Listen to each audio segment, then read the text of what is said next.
from February through December of 2011. This pile represents the emails you sent or received from early 2012 until the day of the attack. There are 795 emails in this pile. We've counted them. There are 67 emails in this pile in 2012. And I'm troubled by what I see. I can only conclude by your own records that there was a lack of interest in Libya in 2012. The server contains personal communications from my husband and me.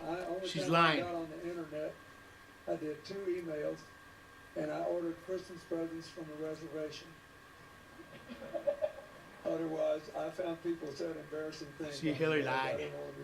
Democratic voters that our reporters have been running into in Iowa and New Hampshire, they tell our reporters over and over again they're worried about the emails issue. Not because they don't believe your explanation, but because it's a drip, because the cloud is hanging over your head and it will impact the general election. They see your numbers right now and they think it's the email issue as to why you're not polling very well. So can you reassure these Democrats that Look at her lie. email She's issue going to lie to you isn't about going to blow up your candidacy if you're the nominee?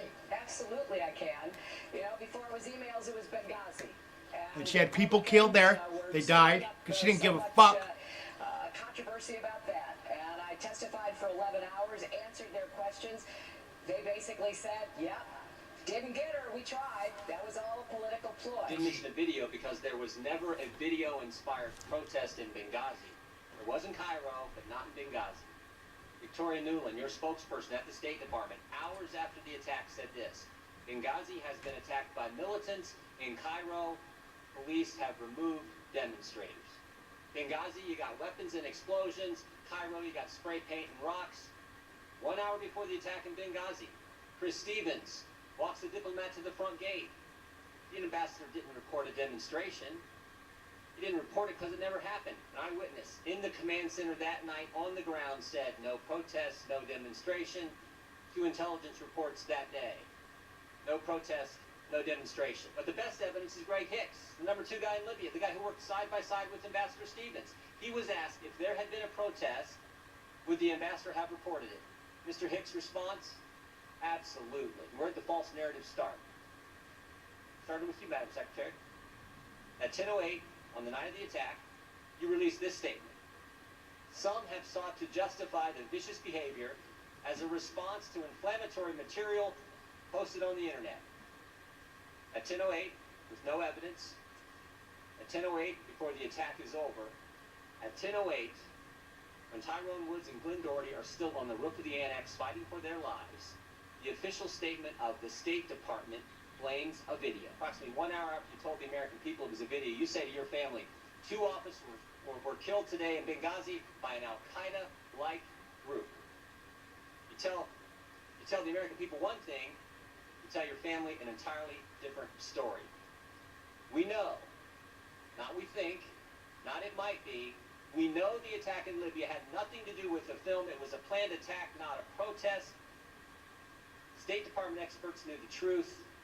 You knew the truth. But that's not what the American people got. You know, I testified for 11 hours. There's nothing to Benghazi. They don't give it up. They keep coming after it. It's relevant because our ambassador was asked to read and respond to Sidney Blumenthal's drivel.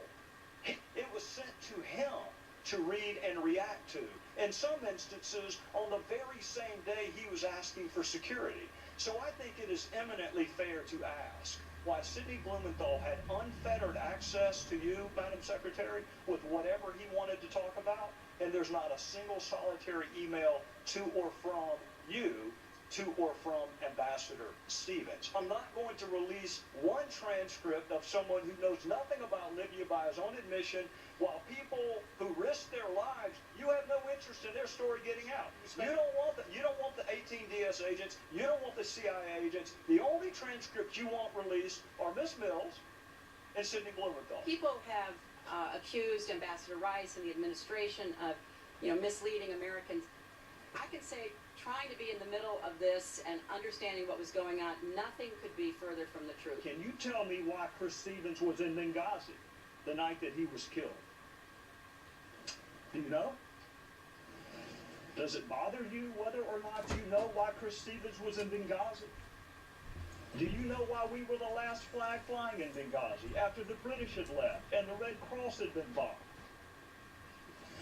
Do you know why requests for additional security were denied? Do you know why an ambassador asking for more security days and weeks before he was murdered and those requests went unheeded? Do you know the answer to why those requests went unheeded? Because Hillary Clinton didn't do her job. And something sprang out of that, an assault sprang out of that. And that was easily ascertained that was not the fact. But and the you know, American people could have known that within days, and they didn't know that. with all due respect, the fact is we had 4 dead Americans. Was it because of a protest or was it because of guys out for a walk one night and decided they don't kill some Americans? What difference at this point does it make? I have absolutely no concerns about it whatsoever. If there's going to be a security review about me, there's going to have to be security reviews about a lot of other people, including Republican office holders. So? Because we've got this absurd situation of retroactive classifications. You say Secretary Clinton should be disqualified from the presidency because she voted in favor of using force in Iraq. She has since said that her vote was a mistake. Why isn't that good enough? We just heard Senator Sanders say that it's the worst decision in American history. That's very significant. The worst decision in American history. I just heard from Senator Sanders. So as we look ahead, if you're going to make those poor judgment calls, hear that? We just finished with the Vietnam era, getting back into another quagmire. She you're is. Looking ahead, and you're looking at someone that made that poor decision in 2002 to go into Iraq when there was no real evidence of weapons of mass destruction Hear that? in Iraq. I know, because I did my homework. And so that's an indication of how someone will perform in the future, and that's what's important. This is probably the hardest decision I've ever had to make. She's a liar. Any vote that might lead to war should be hard. But I cast it with conviction. I don't think it can be either or. Now, I voted for the Iraqi resolution, and it was a very difficult vote for me. Why don't you, See, the truth comes out at the rally, guys. 4 years since the inspectors left, Saddam Hussein has worked to rebuild his chemical and biological weapons stock, his missile delivery capability, and his nuclear program. She's lying. He has also given aid, comfort, and sanctuary to terrorists. It is clear, however, that if left unchecked, Saddam Hussein will continue to increase his capacity to wage biological and chemical warfare. Shit. And he will keep trying to develop nuclear weapons. When the United States takes a position, we're doing it on the basis of very convincing evidence. do you believe we could have disarmament without regime change? I doubt it. I can support the president. I can support She's a Anthony liar. Hussein because I think it's in the long-term interest of our national security. I was one who supported giving President Bush the authority, if necessary, to use force against Saddam Hussein. See, they're evil, If I had guys. been president in October of 2002, I would have never asked for authority to divert our attention from Afghanistan to Iraq, and I certainly would never have started this war. Look, I know that there have been a lot of questions about Iraq posed to candidates over the last weeks. I've made it very clear that I made a mistake, plain and simple. She wants all your information right there, guys.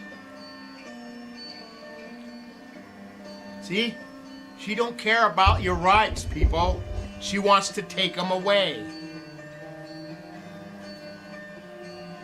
Well, I think that the laws that were passed, again, post 9/11, gave very broad authority. And that authority Ooh, an evil was woman, guys. passed by Congress, and it was endorsed by executives in 2 administrations, both Bush and Obama.